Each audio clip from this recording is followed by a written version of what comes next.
Bonjour à toutes et à tous et bienvenue dans ce nouvel épisode du podcast Bien-être Harmonie. Je suis Karine Suisse, je suis coach en transition de vie pro et perso. Je vous accompagne entre autres à travers des bilans de compétences approfondis, de véritables bilans de vie. Et je suis également thérapeute, accompagnante spécialisée dans l'hypersensibilité, la libération émotionnelle. Alors aujourd'hui, je t'invite à explorer en profondeur une blessure que beaucoup d'entre nous portons, souvent de manière inconsciente, c'est la blessure de rejet. Donc la blessure de rejet, c'est l'une des 5 blessures citées, nommées, reconnues par Lise Bourbeau. C'est vraiment cette dernière qui a permis, euh, en tout cas, de faire connaître au grand public cette notion de blessure de l'âme qui se trouve au nombre de 5 d'après Lise Bourbeau. Et donc aujourd'hui, on va vraiment venir euh, parler de cette blessure de rejet, pour vraiment se reconnecter à sa valeur profonde.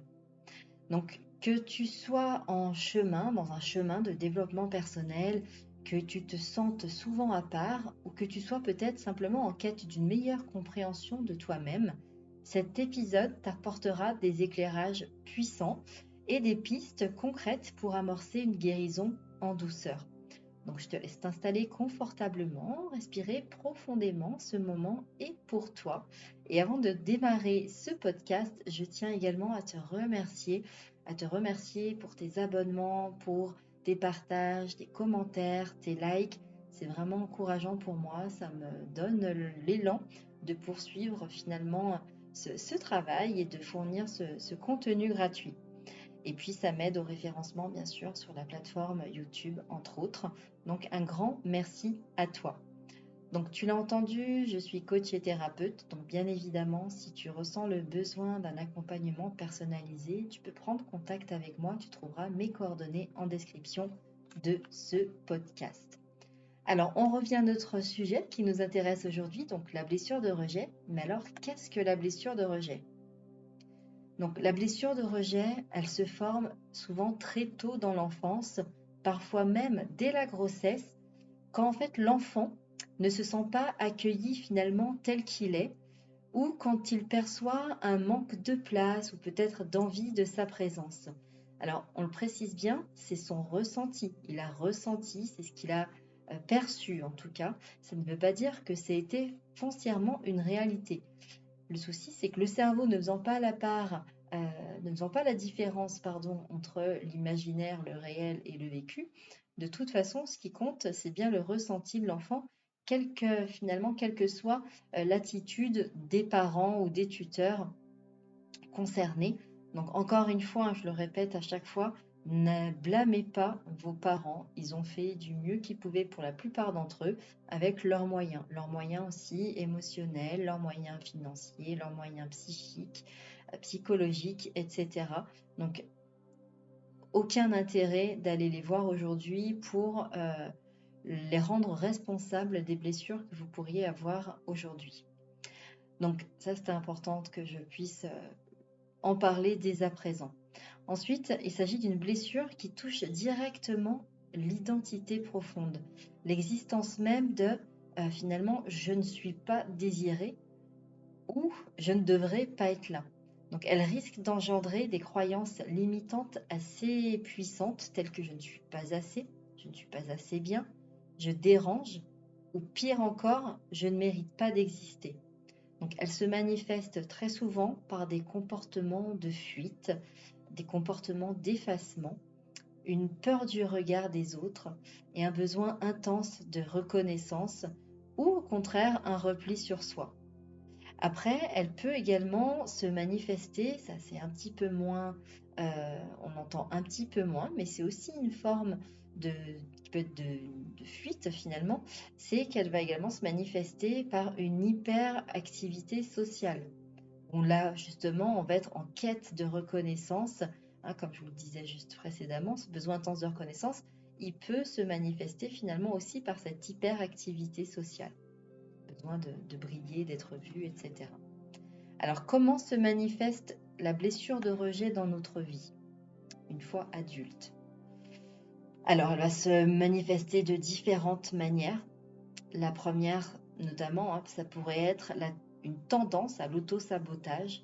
On va pas oser, on va pas croire en soi, on va se rendre invisible, même si on a très très envie de réussir dans un domaine particulier, que ce soit par exemple le domaine professionnel. Malgré tous nos efforts, on va être dans une forme d'auto-sabotage, où on va tout mettre en œuvre pour réussir, pour avoir la promotion qu'on brigue, et pour autant, le dernier effort qui permettrait, par exemple, d'obtenir cette promotion, on ne va pas aller au bout, on ne va pas le faire. On va également avoir des difficultés à poser ses limites, à se montrer tel que l'on est, ou encore à exprimer ses émotions. On a peur, finalement, du jugement. On va avoir peur finalement, d'être rejeté. Donc, on ne va pas oser exprimer qui on est vraiment. On ne va pas poser ses limites. Donc, on va se faire complètement envahir. Et on ne va pas se faire respecter. Donc ça, c'est très important aussi. Bien souvent, malheureusement, elle se manifeste également dans notre vie d'adulte avec des relations amoureuses bien souvent compliquées. Avec la peur d'être quitté, la peur d'être rejeté ou de jugé. On risque soit de finalement provoquer la rupture parce qu'on va fuir, donc on va être finalement acteur d'une rupture, soit en fait avec cette peur vraiment viscérale d'être quitté, d'être rejeté, d'être jugé, on risque par notre façon d'être de provoquer également cette rupture. Donc, dans tous les cas de figure, c'est pas ça, c'est votre blessure qui se manifeste, c'est pas vous. Professionnellement également, on peut avoir peur d'être incompétent, de ne pas être à la hauteur. On risque de développer le syndrome de l'imposteur, de se sentir illégitime et finalement, là également, de se saboter ou de ne pas vivre pleinement. Mettons que vous ayez atteint votre objectif professionnel, ça y est, vous êtes à un poste qui vous plaît, que vous avez toujours souhaité faire, vous êtes donné les moyens pour, et une fois que vous êtes à ce poste, à cette place, finalement, en vous sentant pas à la hauteur ou illégitime, vous n'allez pas finalement vibrer, être heureux comme vous devriez l'être à travers en tout cas cette activité professionnelle. Elle peut également se cacher derrière un besoin constant de prouver sa valeur. Où là, on va retrouver ce besoin de se justifier, bien souvent de justifier nos actes, nos dires, etc. Donc avec ce besoin d'être aussi bien souvent dans le faire, d'être toujours en train de faire quelque chose, de ne pas se poser, d'être finalement dans une forme de fuite à travers l'activité, quelle qu'elle soit. Alors, est-ce que tu te reconnais dans l'une de ces manifestations? En sachant que bien évidemment, ces dernières ne sont pas exhaustives, mais c'est celles que je retrouve le plus fréquemment à travers mes accompagnements. Si c'est le cas, je t'invite à prendre une profonde respiration et bien entendre ce que je vais te dire. Il n'y a rien à réparer chez toi. Seulement des parts de toi qui ont besoin d'être vues, entendues et aimées. Alors, comment cheminer vers la guérison? Guérir la blessure de rejet, écoute bien ça également, ce n'est pas la faire disparaître. Tu as bien entendu, ce n'est pas la faire disparaître. Au contraire, c'est vraiment aller à la rencontre de celle-ci avec toute la douceur qu'on peut avoir et vraiment accueillir ce qu'elle raconte de nous. C'est aller écouter les messages, c'est aller écouter tout ce qu'on n'a pas su écouter, tout ce qu'on n'a pas su entendre, ce qu'on n'a pas voulu voir parce que c'était trop douloureux. Là, aujourd'hui, vraiment l'invitation pour guérir tes blessures émotionnelles, c'est vraiment d'aller à leur rencontre. Toujours avec cette douceur, cette bienveillance et l'accueillir vraiment, tous les messages qu'elles ont à te transmettre. Alors, je te donne quelques pistes concrètes pour justement t'aider à aller à la rencontre de cette blessure de rejet, puisque c'est celle-ci dont on parle aujourd'hui. Donc, déjà, dans un premier temps, c'est d'essayer d'aller identifier les situations qui l'activent. Il y a forcément des moments où tu vas ressentir plus un sentiment d'illégitimité, où tu vas te sentir plus effacé, voire en fuite. Donc, de noter vraiment, d'aller identifier les situations qui activent ta blessure de rejet, c'est déjà une porte d'entrée vers ta guérison.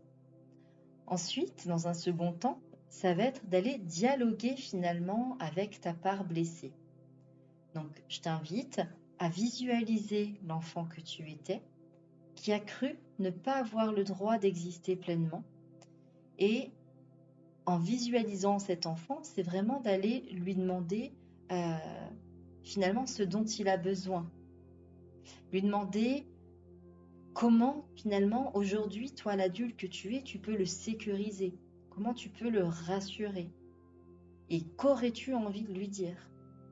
Donc vraiment, je t'invite à faire ce travail de visualisation, cet exercice, plus qu'un travail de visualisation, aussi souvent que nécessaire, dès que tu te ressens finalement rejeté, dès que tu te sens pas légitime, que tu te sens mal finalement, en fuite, c'est vraiment de prendre ce temps de visualiser l'enfant que tu étais, de te mettre à sa hauteur, de le regarder droit dans les yeux, de créer une connexion cœur à cœur et vraiment de l'entendre, d'écouter ce qu'il a à te dire et ce dont il a besoin. C'est vraiment quelque chose d'important. Tu pourras retrouver une méditation. Je te mettrai le lien des 2 méditations que j'ai réalisées sur les blessures de rejet qui t'aideront à faire ce travail. Sinon, tu peux le faire de façon très, très rapide, très succincte, en vraiment visualisant ton enfant intérieur, finalement, l'enfant que tu étais, c'est ton enfant intérieur, et d'aller voir tout ce qu'il a à exprimer, ce dont il a besoin. Ensuite, dans un troisième temps, je t'inviterai également à vraiment travailler ton ancrage et ta présence. Et pour ça, il existe quand même de nombreuses méthodes aujourd'hui, parce que travailler cet ancrage, on va vraiment là être sur un plan très corporel. Donc vraiment, l'invitation à revenir dans ton corps, dans l'instant, pour justement être et ne plus fuir. Donc bien sûr, les exercices de méditation, tu as les séances de FT, d'hypnose, des exercices de respiration, tels que je t'inviterai aussi là vraiment à pratiquer la cohérence cardiaque, ou des exercices de breathwork également, qui sont très efficaces et très utiles. Et puis tout ce qui va être en mouvement doux, donc ça peut être également du tai chi, du qigong, ça peut être également danser, les arts martiaux, le sport de façon générale, mais de façon plutôt douce. Là, l'idée, c'est de ne pas aller se confronter à quelque chose dans la compétition, dans le dur. Là, on est dans quelque chose qui se veut bienveillant, donc quelque chose de doux. Tout ce qui pourra te reconnecter à toi et permettre de travailler cet ancrage, cette présence. Donc également, l'art peut être un très bon moyen. Généralement, quand on est en train de créer quelque chose, on est pleinement à ce qu'on fait. Donc ça peut être des pistes également pour vraiment revenir à toi et à l'instant présent, à ce présent, et donc être pleinement avec toi-même, plus en fuite. Dans un quatrième temps, je t'inviterai également à créer finalement des expériences réparatrices, notamment en t'entourant de relations saines, t'entourant de personnes avec qui tu peux être pleinement toi-même sans avoir à te justifier. C'est très très important de te donner cette permission finalement de pouvoir être vu, de pouvoir être entendu, même de pouvoir être célébré en étant pleinement toi-même. Et ça, c'est important que tu puisses l'expérimenter. De toute façon, c'est l'expérience, c'est ce que tu vis, c'est ce que tu vas vivre qui va te permettre de pouvoir aussi améliorer ton rapport à toi-même et guérir cette blessure de rejet. Et puis, je t'invite également à répéter des affirmations revalorisantes. Donc là, je te donne quelques exemples d'affirmations revalorisantes. Je t'invite à répéter là maintenant, tout de suite, d'ailleurs, après moi. J'ai le droit d'exister tel que je suis. J'ai le droit d'exister tel que je suis. Et laisse vraiment vibrer ces mots. Je t'invite vraiment à les répéter à voix haute d'ailleurs, à vraiment les ressentir dans tout ton être. Par exemple, d'affirmation revalorisante, ma valeur ne dépend pas du regard des autres. Ma valeur ne dépend pas du regard des autres. Je suis une personne précieuse, même quand je doute. Je suis une personne précieuse, même quand je doute.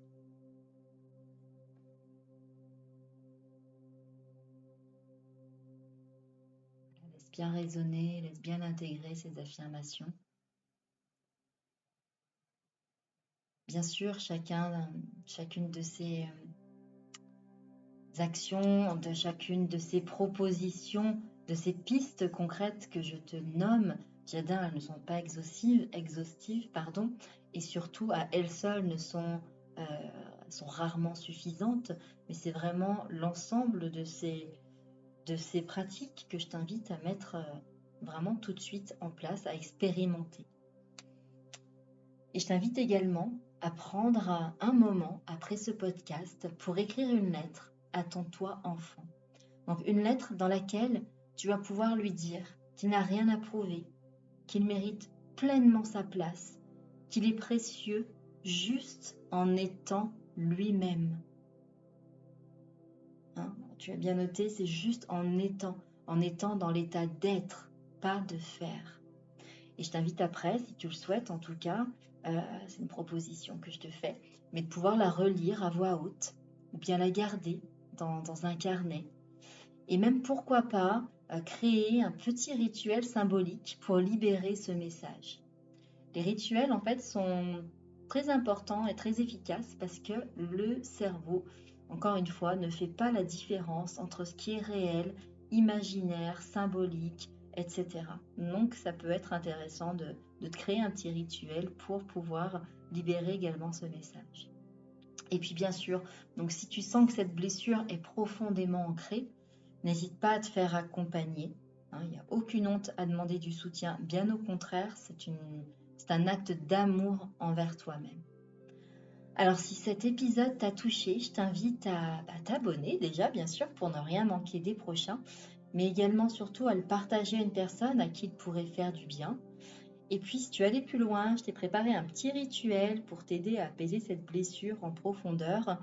Donc pour le retrouver, je t'explique tout en description de cette vidéo, mais il te suffit d'aller t'abonner à ma chaîne Instagram, à mon Instagram, et en commentaire m'envoyer le mot rejet pour que tu puisses recevoir ton petit rituel. Donc je t'explique tout ça en détail dans la description de cette vidéo.